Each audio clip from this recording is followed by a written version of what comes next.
Hindi niya ito naintindihan pero ang labis niyang ipinagtataka. Bakit naririnig niya ito sa kanyang isipan? Nang binitawan na ang mga manok, may itinapon na isang maliit na bagay ang matanda sa kanyang kinaroonan. Tinitigan niya ito ng maigi at nakita niyang isa itong tilang itim na basang-basa ng lana.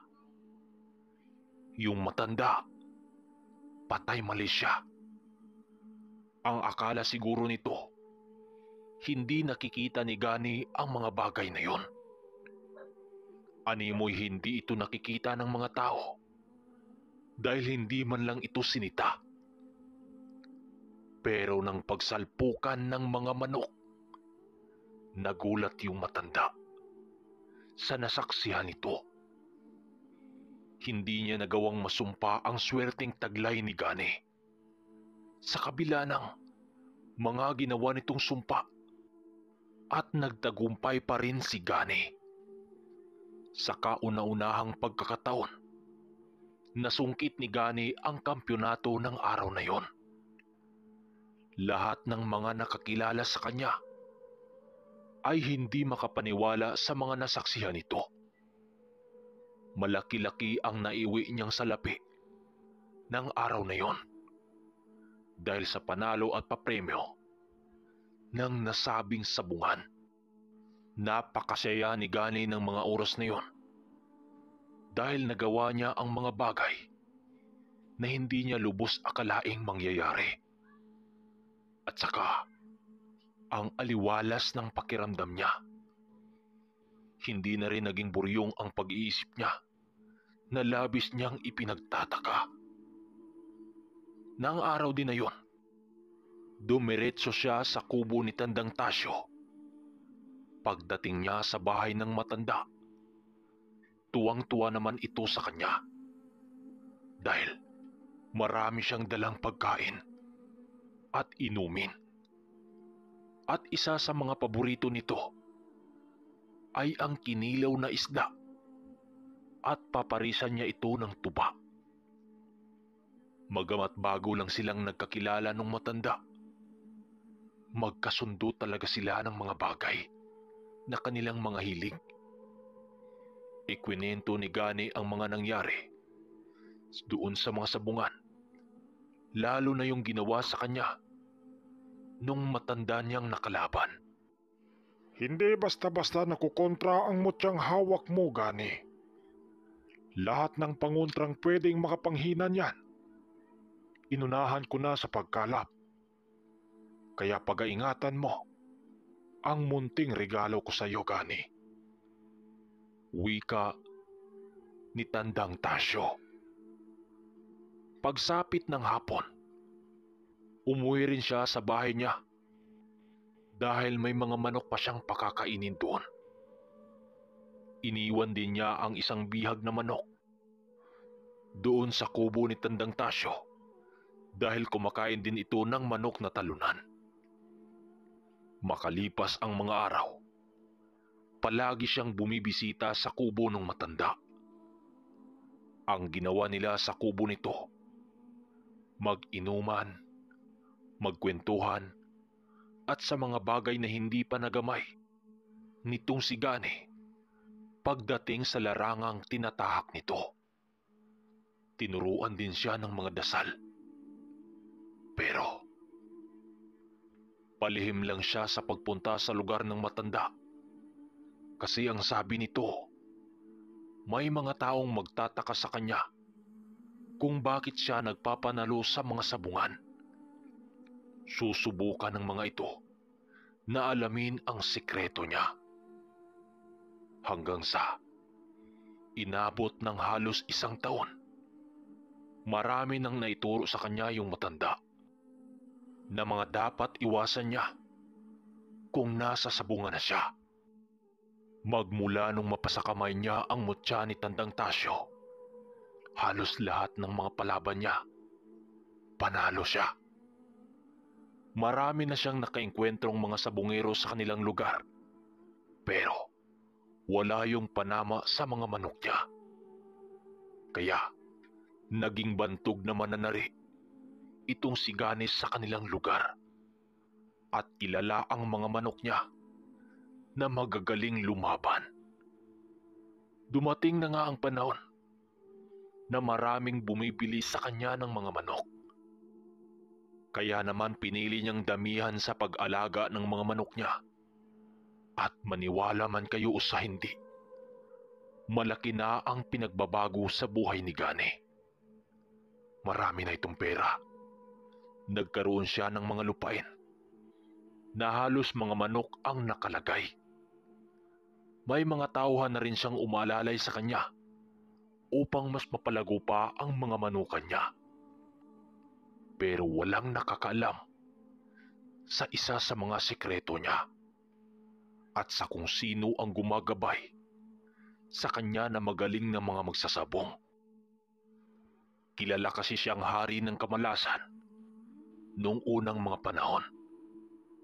Hanggang sa isang araw, natapat siya sa isang misteryosong sabungero din na may malakas din na karga sa katawan. Isang araw, habang nasa sabungan siya, unang kita pa lamang niya sa matandang sabungerong nakaharap niya. Nakaramdam na siya kaagad ng panlalamig sa buo niyang katawan. Animoy, tinutusok-tusok siya. Nauna namang nangyayari sa kanyang buhay. Bukod sa animoy, nahilo siya kapag nakatitig siya dito. Para din siyang nilalagnat na kung ano. Naalala niya ang sinabi ng matanda na kapag ganon iwasan na niya dahil maaring may malakas itong pangontra na ikapanghina ng kwintas niya. Pero dahil nga sa lumaki na ang ulo nitong si Gani, nagpupumilit siya at sinabi niyang kayang-kaya niya yon. Wala namang kaalam-alam ang mga alalay niya sa mga pinaggagawa niya. Kaya lumaban sila. Maliban sa mutya niya, ikinarga na niya ang lahat ng mga dasal niya sa mga pangontra. Para sa kung sakaling malakas ito, nakahanda siya. Nagpakawala siya sa hangin ng 6 na mga dasal na pangontra sa lahat ng mga kamalasan. Pero animoy nakikita yun ng matandang kalaban niya.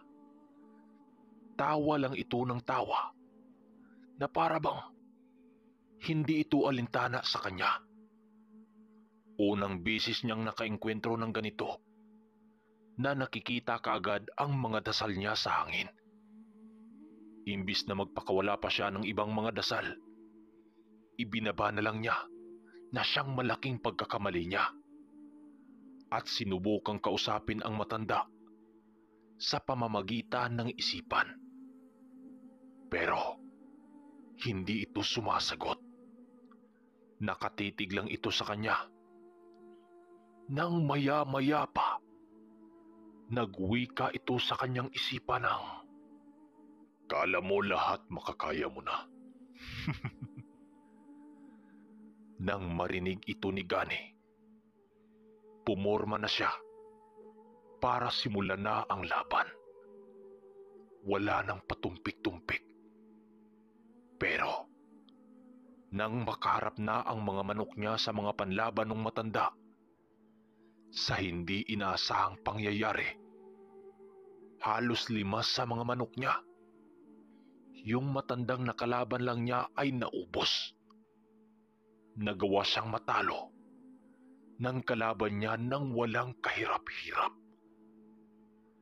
Dahil sa sobrang pagkagulat niya, nagtanong-tanong siya sa mga tao doon ukol sa pagkatao ng matandang nakalaban niya. Ang sabi sa kanya ng napagtanungan niya, isang manlalakbay yung matanda at ng grupo nito. At baguhan lang yun sa lugar. Pero kadalasan, itong dumayo sa lugar sa araw ng Biyernes.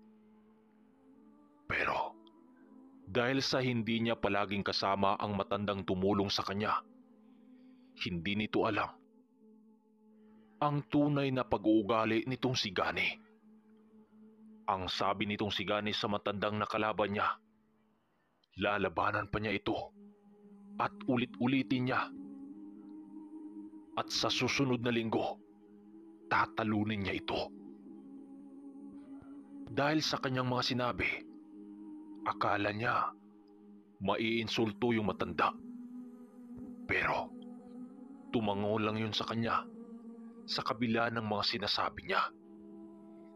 Tila ba, hindi nasanay itong si Gani na malamangan siya sa kapwa niya. Kaya gusto nitong umulit sa nakalaban niyang matanda.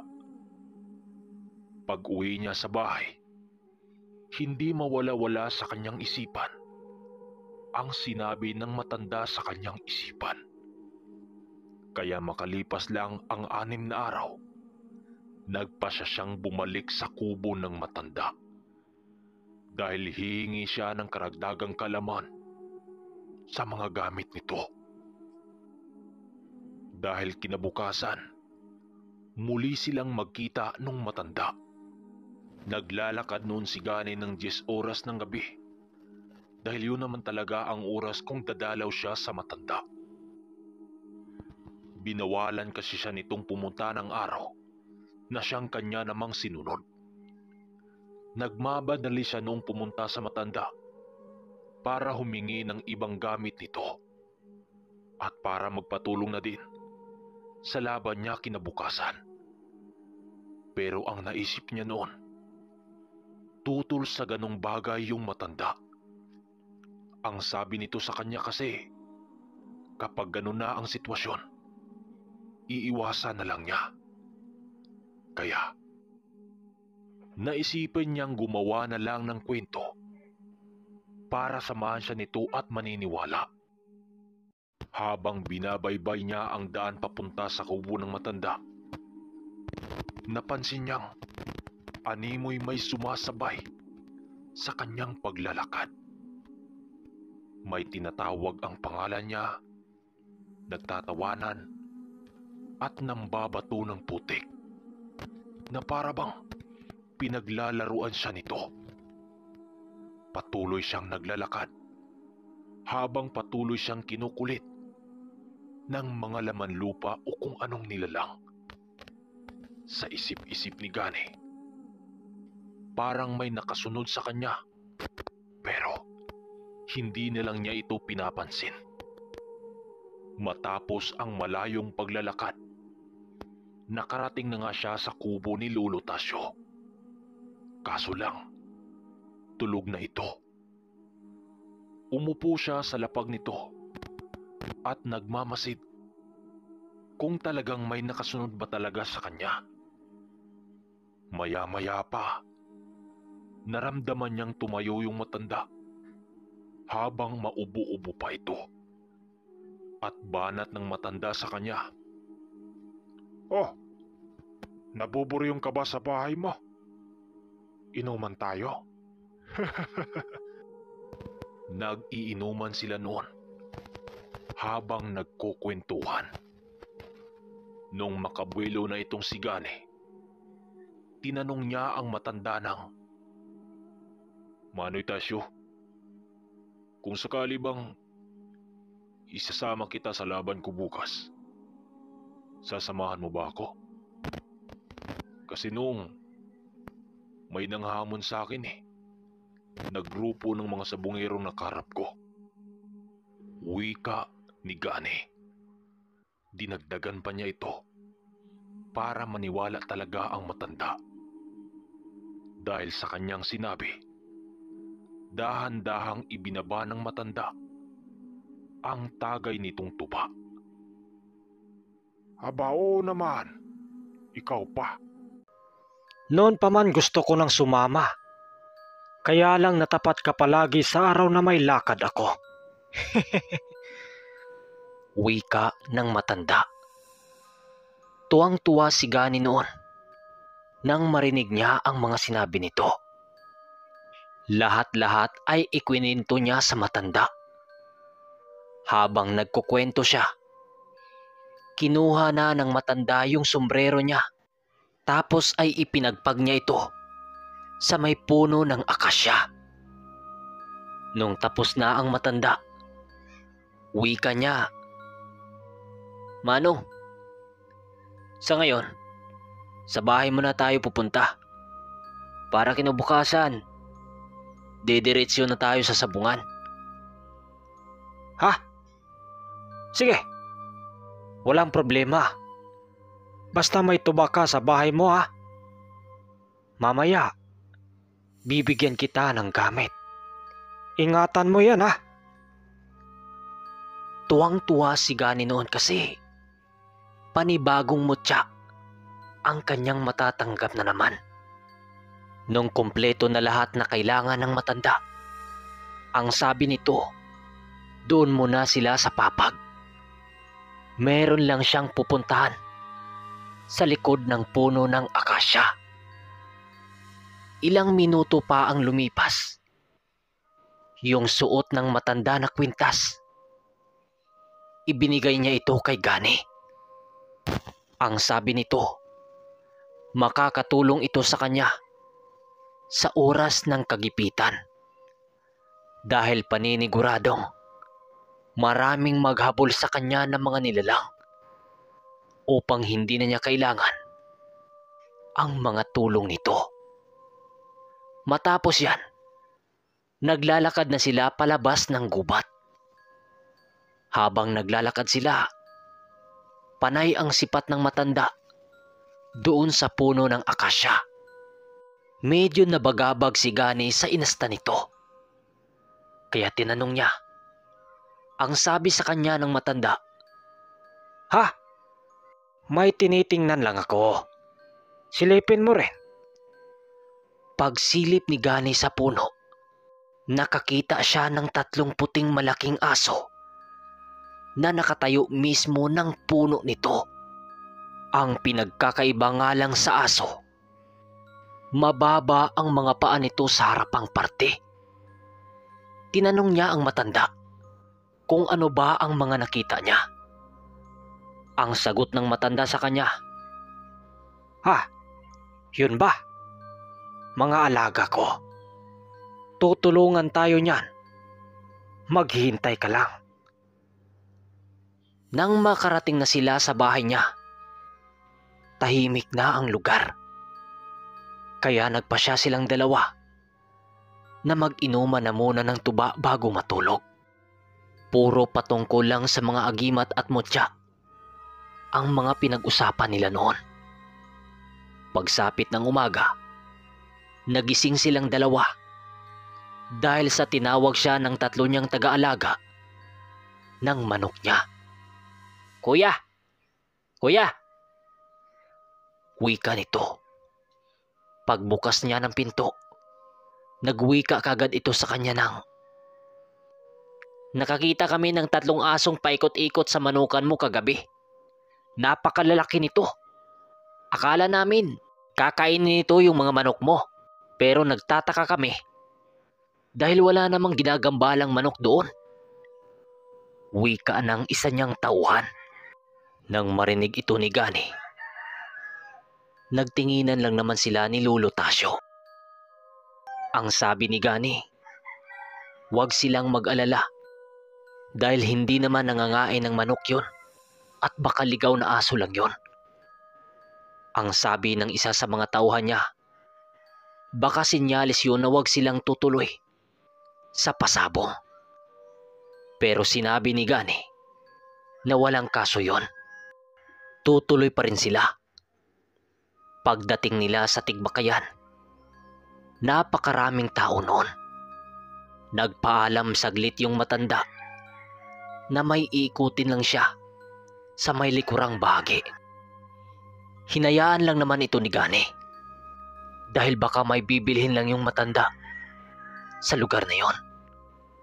Maya-maya pa at agad naman niyang nakita yung matandang nakalaban niya noon. Kaya hinanap niya yung matanda. Pagdating niya sa unahan, nakita niyang umupo lang noon si Lolo Tasyo sa maliit na bato habang animoy.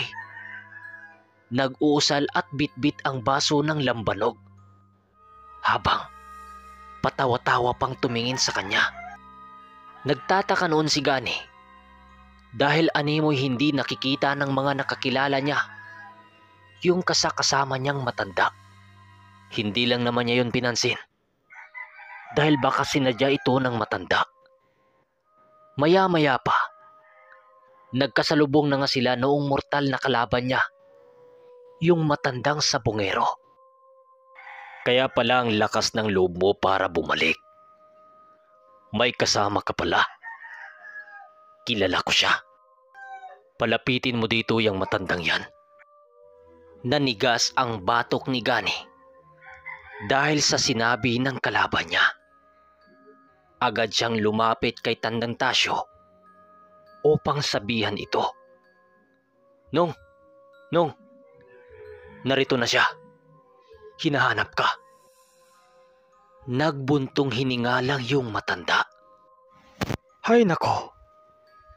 Sabi ko na nga ba, siya nga pala. Halika, manood ka sa akin. Wika ng lulo niya. Paglapit nila sa makakalaban nila, nakatadi na ang mga manok nito, ang mga taring gagamitin ng kalaban. Dahan-dahang lumapit ang matanda rito. Nung magkatapat na sila, dinukot nito ang 3 manok ni Gani sa mga bayong at nagwika ng, Gani, ihanda mo na ang mga panlaban mo. Oh, ikaw.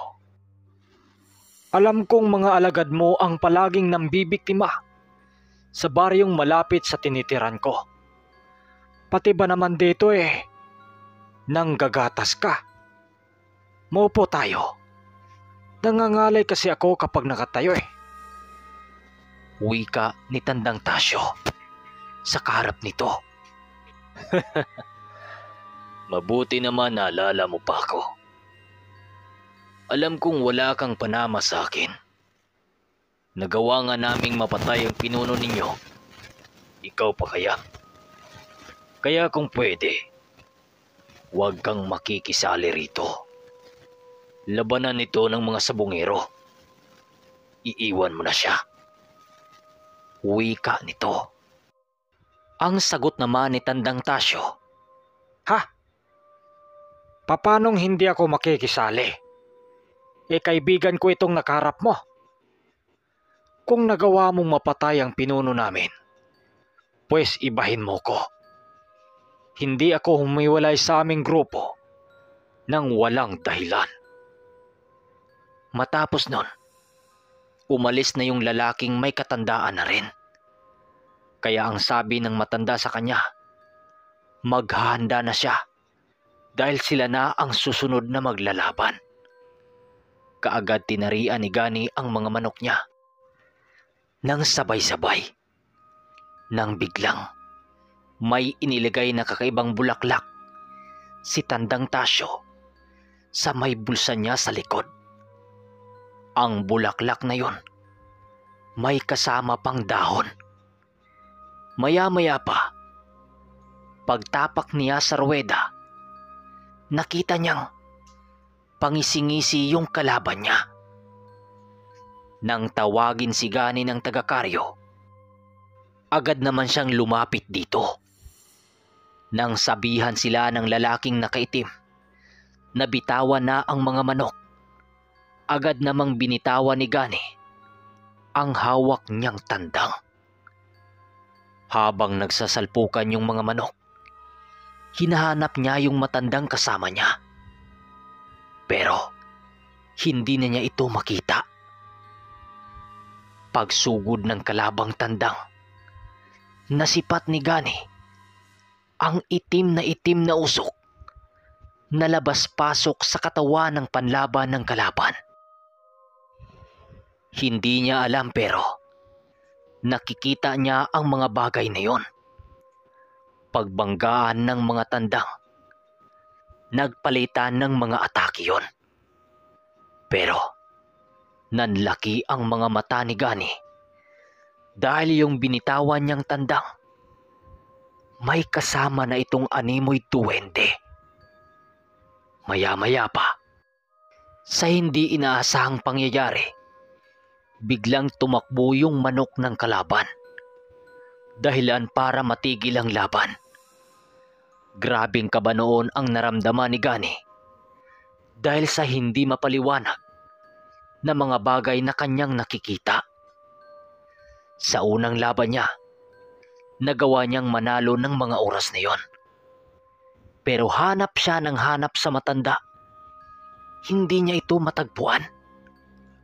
Hanggang sa 3 sa mga manok niya ay nanalo. Hindi pa rin niya nakita yung matandang kasama niya. Kaya ang ginawa niya, nag-antay siya hanggang sumapit ang 4:00 ng hapon. Saka pa lamang nagpakita sa kanya yung matanda. Tinanong niya ito kung saan ito galing. Ang sabi ng matanda, nasa gilid-gilid lang siya nagtatago. Habang papawi sila, doon sinabi ng matanda kung bakit nawala ito sa kanyang likuran. Ayon dito, may mga tao kasing nagmamasid kay Gani habang nasa loob siya. Dagdag pa nito, sinundan pa nga siya hanggang sa labasan. Pero hindi siya nito nagawang masundan dahil sa iniligay niyang bagay na nagtataglay ng sabulag. Doon yun inilagay sa bulsa ni Gani. Pagdukot ni Gani sa bulaklak ng isiniksik ng matanda, gulat na gulat siya dahil tuyong-tuyo na ito. Nadudurog na nga ito kapag iyong hawakan, na para bang nabilad sa araw ng 1 linggo. Pagdating nila sa bahay niya, sa hindi malamang dahilan, nakaramdam siya ng pagkahilo ng mga oras na yon. Ang sabi niya kay Tandang Tasyo, iidlip lang siya ng sandali kasi parang matutumba siya. Pagising niya, nasipat niyang nagtadtad ng karne ng manok yung matanda. Kasi ang hilig talaga nitong kumain ng bihag ng manok eh. Pero nung maalala niyang wala nga pala silang dalang manok na naging bihag niya, bigla siyang napatayo. Dahil yung 3 bihag niya, hindi niya dinala dahil alam niyang may mga lason yon. "Manong, saan mo kinuha yung kinatay mo?" Wika ni Gani na halatang nagtataas ng boses. Ha? Bakit? Hindi ba pwede? At saka naghihingalo na rin eh. Kaya tinuluyan ko na. Sagot ng matanda. Kinatay pala ng matanda ang mga manok niya sa pag-aakalang yun ang bihag nila. Hindi siguro alam ng matanda na wala silang dalang bihag eh. Umalis ba naman ito? Walang sabi-sabi. Kaagad sinigawan ni Gani ang matanda at sinabihan pa ng masasakit na mga salita.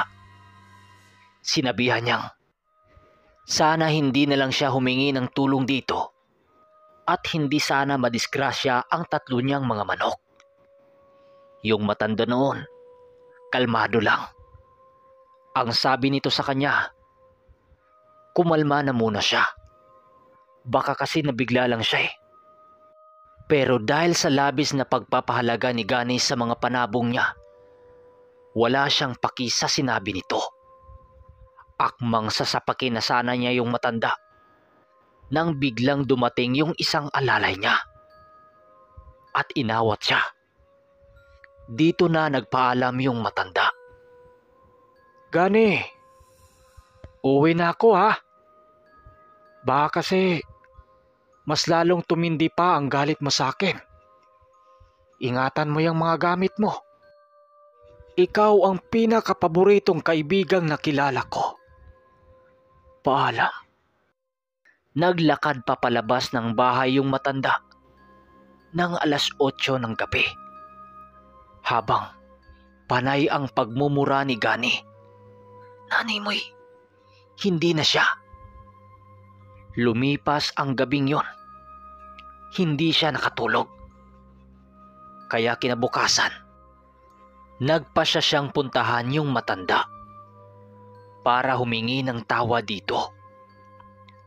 Habang naglalakad siya, nag-iisip siya ng magandang isasagot upang maunawaan siya nito. Nung makarating na siya sa bahay ng matanda, walang tao doon. Sa isip-isip niya, baka nangunguha lang ito ng mga panggatong. O di kaya, nangunguha ng pang-uulam nito. Kaya naghintay siya. Lumipas ang buong araw. Wala pa rin. Hanggang sa inabot siya ng hapon. Pero wala talagang dumadating. Kaya, nagpasya siyang umuwi na lang. Ibinili niya dito ang mga karning paborito ng matanda. Lalong-lalo na yung tuba. Kinaumagahan, bumalik siya. Pero, ganun pa rin ang nangyari. Yung iniwan niyang pagkain na dapat sa matanda, nabulok. Na ibig sabihin, hindi na nagawi doon yung matanda. Sa loob ng ilang linggo, buwan, araw-araw siyang pumunta sa kubo ng matanda. Pero yung anino nito, hindi man niya nakikita. Kaya nagpasya siyang doon magpalipas ng buong araw at doon din siya matutulog. Kinagabihan, umaasa siyang makikita yung matanda pero wala pa rin eh. Maya-maya pa, dahan-dahang nagliliwanag yung akasya sa may gilid ng bahay ng matanda. Punong-puno ito ng mga alitaptap at manghang-mangha si Gani sa mga nasaksihan niya. Sa hindi namamalayan, unti-unti na ring tumulo yung luha niya at nakakaramdam siya ng matinding lungkot nang may magsalita sa likuran niya ng, Oh, Gani, nasaan ang tuba? Naku naman. Biglang nawala yung liwanag ng puno at nabalot ito ng kadiliman. Pagmulat ng mata ni Gani, nakatulog pala siya sa papag. Tapos lahat ng nakikita niya, panaginip lang pala. Napaupo si Gani at iyak siya ng iyak. Bukod sa naramdaman niyang matinding lungkot, ramdam niya din yung pangungulila. Kasi bigla na lang hindi nagparamdam yung matalik niyang kaibigan. Ang sabi pa niya sa kanyang sarili, kahit katayin nito lahat ang mga alaga niya, okay lang sa kanya. Basta magpakita lang ito sa kanya. Hindi malinaw sa kanyang isipan kung umalis lang ba ito o iniwasan siya o lumipat ng gubat. O ang pinakamasakit sa lahat, baka patay na yung matanda sa naging nakiengkwentro nila. Buong gabi siyang naghintay pero wala talagang matanda ang dumating. Hanggang mag-uumaga, ando doon siya. Nang magpasya na lang siyang umuwi. Halos araw-araw siyang pumunta roon sa pagbabaka sakaling makita niya ang matanda. Hindi na rin siya lumalaban ng sabong noon dahil mas lalo siyang nalulungkot. Dahil minsan na rin siyang nagsisinungaling rito. At isa pa, hindi mawala sa kanyang isipan yung matanda. Okay mga kaermitanyo, hanggang dito na muna ang ating kwento. Hindi ko alam kung may kasunod pa ito pero abangan nyo lang. Anong masasabi nyo sa taong ito? Itong si Gani. Malaya kayong magsalita o sasagot sa kwento na ito kung ano ang masasabi nyo.